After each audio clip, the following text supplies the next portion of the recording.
Hey my travel friends, welcome to another episode of Rudderless, and for this episode I'm going to show you what to see in Oslo in 2 days, from fjords and Viking ships to Nobel Peace Museum and a creepy little troll.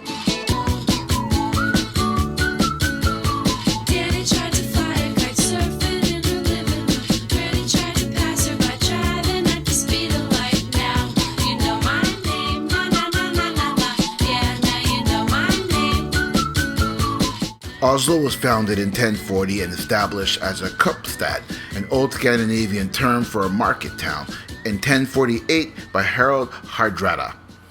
In 1925, Oslo changed its name from Christiania. But before we get started with day one, here's what we did the night before. Since we arrived early in the afternoon, we decided to check in and head back out to start exploring, which led us here. The Oslo Opera House is the home of the Norwegian National Opera and Ballet, as well as Norway's National Opera Theatre. Located in the Brygge neighborhood at the top of the Oslo Fjord, the Opera House's main stage is 60 meters wide and 40 meters deep. The angled outer surface of the building is covered with marble from Carrara, Italy, and white granite. It was constructed to look like it's emerging out of the water, plus it allows people to walk on top of it, which is pretty cool.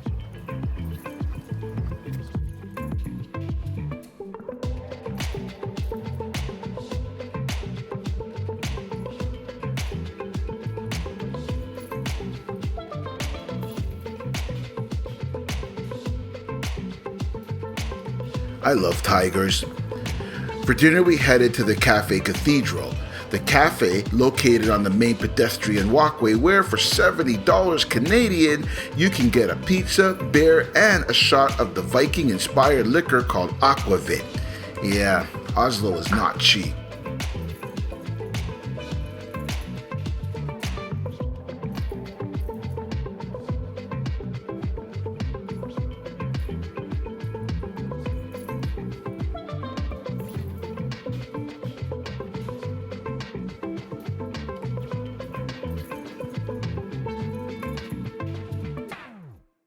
Day 1. For 2 days in Oslo, let's start here.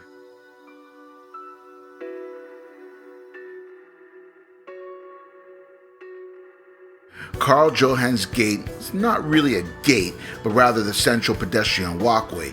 Here you'll find nightclubs, bars, jazz clubs by night, and cafes, stores, and shops by day. Karl Johans Gate is also the place where Oslo holds its street parades, particularly on May 17th when Norway celebrates its constitution. Locals crowd the streets dressed in national costumes. Once named Our Saviour's Church, Oslo Cathedral is the main church for the Church of Norway Diocese of Oslo. The bizarre halls around the cathedral were built between 1841 and 1858. Also, the Norwegian royal family and the Norwegian government use it for weddings and funerals. So, what's up with these trolls? Well, in old Scandinavian folklore, these trolls are said to eat children who misbehave, sort of like a Jeffrey Dahmer version of the Elf on the Shelf.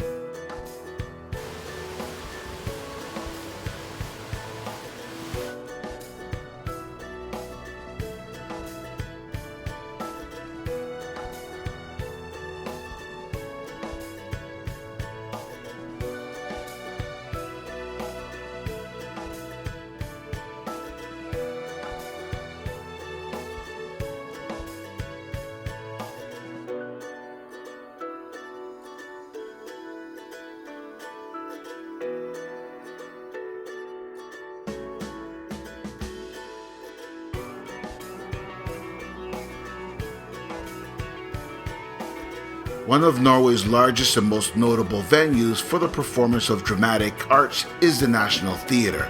It's a place for drama, classic and innovative theatre, as well as large celebrations.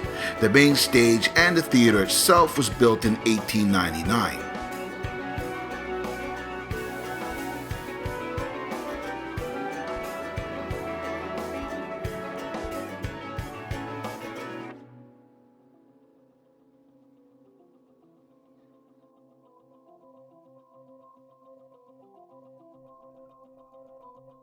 Designed by Hans Lindstow, the Slottsplassen, or square, in front of the Royal Palace is where the main street Karl Johans gate begins. It features a statue of Karl Johans of Norway and Sweden, which was sculpted in 1875.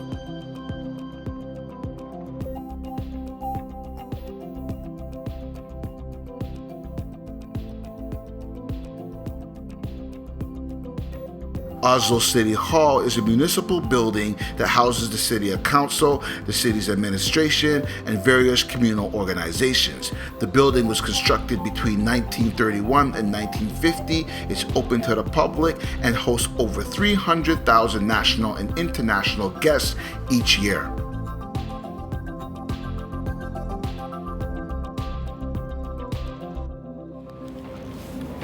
Are you gonna talk or what is this? We're going to see the Viking Museum. It should be pretty cool. Anthony Bourdain doesn't talk to the cameras like this. I'm trying to eliminate that.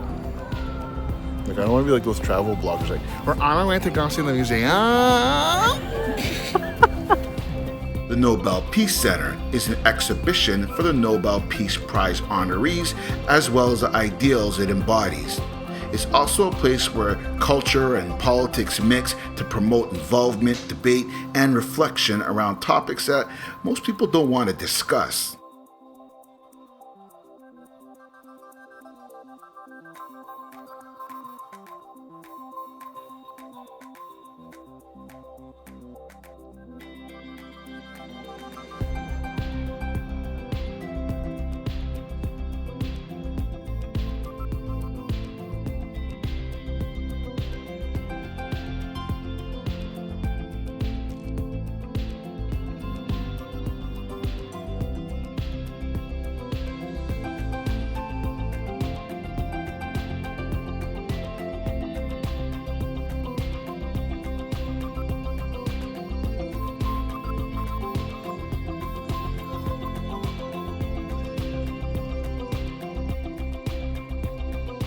Brygge is where you'll find a few of Oslo's most famous museums.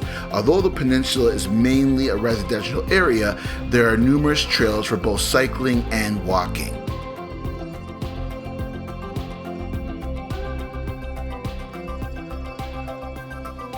Okay, one of the must-see Oslo attractions is the Viking Ship Museum.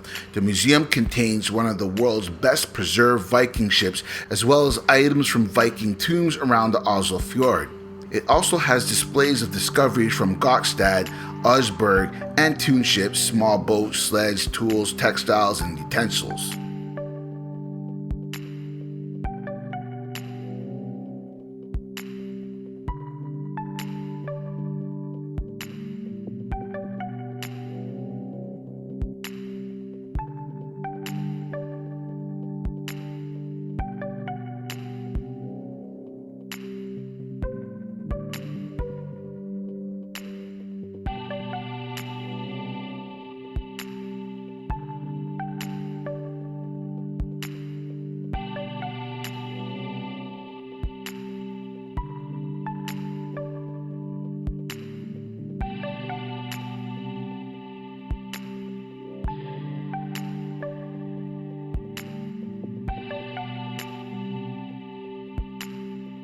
Let's see.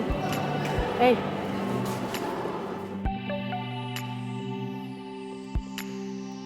Norsk Forks Museum, or the Norwegian Museum of Cultural History, is in part an open-air museum with 160 historical buildings.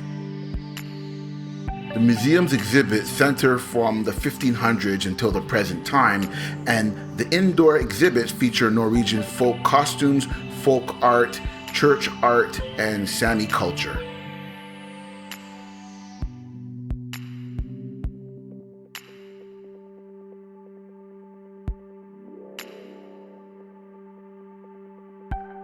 The main attraction is the beautiful Gol Stave Church. Without a doubt, this open-air museum and the Gol Stave Church is one of the top things to do in Oslo.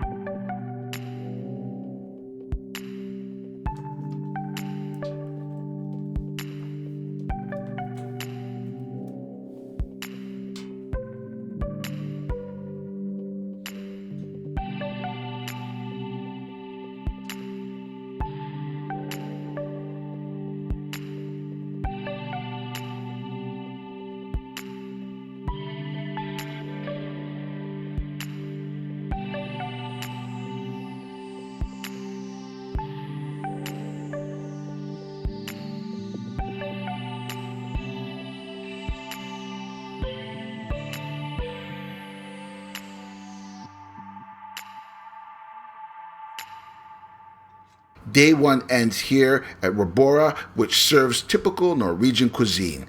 Thank you for watching. Don't forget to like and subscribe and click the little bell to be notified of Day 2. In the comments below, I'd love to hear your thoughts. Thank you for watching. Cheers.